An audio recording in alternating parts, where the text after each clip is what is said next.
ભારતીય જનતા પાર્ટીનો ચૂંટણી યોજાય તે પહેલા જ અનેક જગ્યાએ ભગવો લહેરાઈ ચૂક્યો છે અને નગરપાલિકા પણ કબજે થઈ છે અને જે પ્રકારે ભાજપે ચૂંટણી પહેલા જ આ સીટો કબજે કરતા ભાજપના કાર્યકરો અને નેતાઓમાં જુસ્સો પણ વ્યાપ્યો છે અને કડી નગરપાલિકા પણ ભાજપે કબજે કરતા પૂર્વ નાયબ મુખ્યમંત્રી નીતિન પટેલનું નિવેદન સામે આવ્યું છે।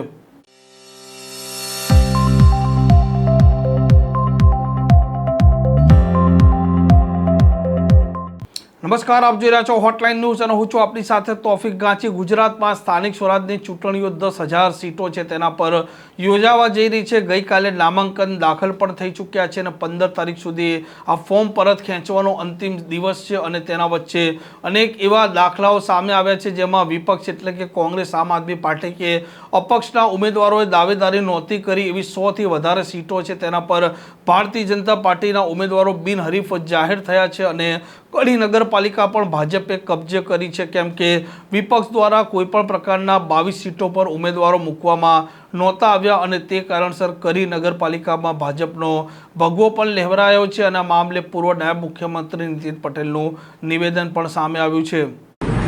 આજે સમગ્ર ગુજરાત રાજ્યની અંદર નગરપાલિકા, મહાનગરપાલિકા, તાલુકા પંચાયત અને જિલ્લા પંચાયતના ફોર્મ ભરવાની કાર્યવાહી ખૂબ મોટા પ્રમાણમાં ચાલુ છે।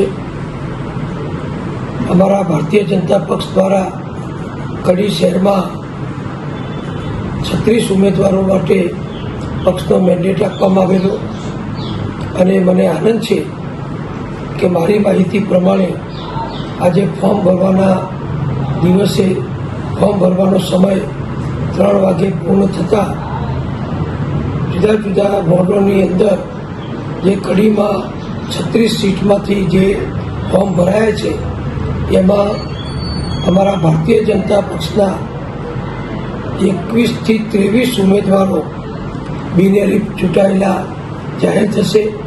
એટલે કે અમારા વોર્ડ નંબર 1માં અમારા 4 ઉમેદવાર બિનહરીફ થશે, સામે કોઈએ ઉમેદવારી પત્ર ભર્યું નથી। એવી જ રીતે વોર્ડ નંબર 3માં પણ અમારા ભાજપના 4 ઉમેદવાર બિનહરીફ થશે, તેમની સામે પણ કોઈએ ઉમેદવારી પત્ર ભર્યું નથી। એવી રીતે વોર્ડ નંબર 4ની અંદર 4માંથી અમારી 3 સીટ બિનહરીફ થઈ છે અને વોર્ડ નંબર 6ની અંદર અમારા 4 ઉમેદવાર બિનહરીફ થશે કારણ કે સામે કોઈ પણ ઉમેદવાર આવ્યા નથી। એવી જ રીતે વોર્ડ નંબર 7માં અમારા 3 ઉમેદવાર બિનહરીફ થશે, એમની સામે પણ કોઈ ઉમેદવારી પત્રો આવ્યા નથી।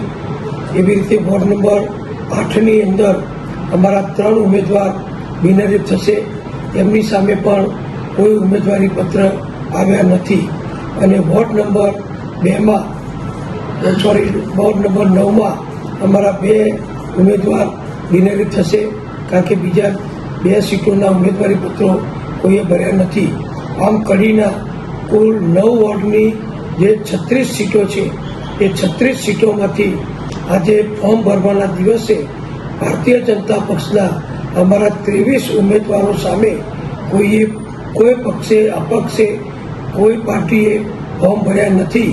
એટલે કડીના મતદારોના આશીર્વાદથી, અમારા ભારતીય જનતા પક્ષના નેતાઓના આશીર્વાદથી, કડી શહેરના સંગઠનના સૌ કાર્યકરોની ખૂબ મહેનત અને પરિશ્રમથી અને ખાસ કરીને છેલ્લા 40 વર્ષથી કડી નગરપાલિકામાં સતત ભાજપની એ નગરપાલિકાઓ બની, એ નગરપાલિકાઓ દ્વારા માનનીય વડાપ્રધાન શ્રી નરેન્દ્રભાઈ મોદીજીના આશીર્વાદથી અને અત્યારે ગુજરાતમાં અમારા મુખ્યમંત્રી શ્રી ભૂપેન્દ્રભાઈ પટેલ અને પ્રદેશ અધ્યક્ષ શ્રી જગદીશભાઈ વિશ્વકર્મા અને અમારા સંગઠન મંત્રી માનનીય રત્નાકરજીએ જે માર્ગદર્શન આપ્યું, જે અમને પ્રેરણા આપી અને અમારા કાર્યકરો વર્ષોથી કડીમાં દરેક પ્રસંગે પ્રજાની પડખે ઉભા રહે છે, કડીનો સખત અને સતત વિકાસ કર્યો છે અને કડીની દરેક જ્ઞાતિ સમાજને સંપૂર્ણ રીતે સહયોગ આપ્યો છે।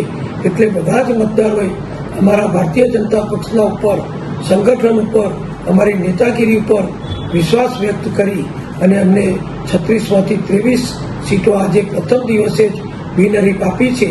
એ બદલ હું સર્વ મતદારોનો, કાર્યકરોનો આભાર માનું છું અને અમારા પ્રદેશ મોવડી મંડળને પણ અભિનંદન આપું છું. આમ સ્થાનિક સ્વરાજની ચૂંટણીમાં હવે જોવાનું તે રહેશે કે ચૂંટણી જ્યારે 26 તારીખે યોજાય છે અને 28મી તારીખે પરિણામ આવે છે ત્યારે કઈ પાર્ટીના કેટલા ઉમેદવારો છે તે જીતે છે અને કયા કયા મુદ્દે ચૂંટણી લડાય છે. આ પ્રકારના સમાચાર માટે હોટલાઇન ન્યૂઝના ચેનલને લાઇક, શેર અને સબસ્ક્રાઇબ કરવાનું ભૂલતા નહીં. નમસ્કાર. આવા પ્રકારના વિડીયો તમને જોવા ગમતા હોય તો હોટલાઇન ન્યૂઝ ચેનલને લાઇક, શેર અને સબસ્ક્રાઇબ કરો.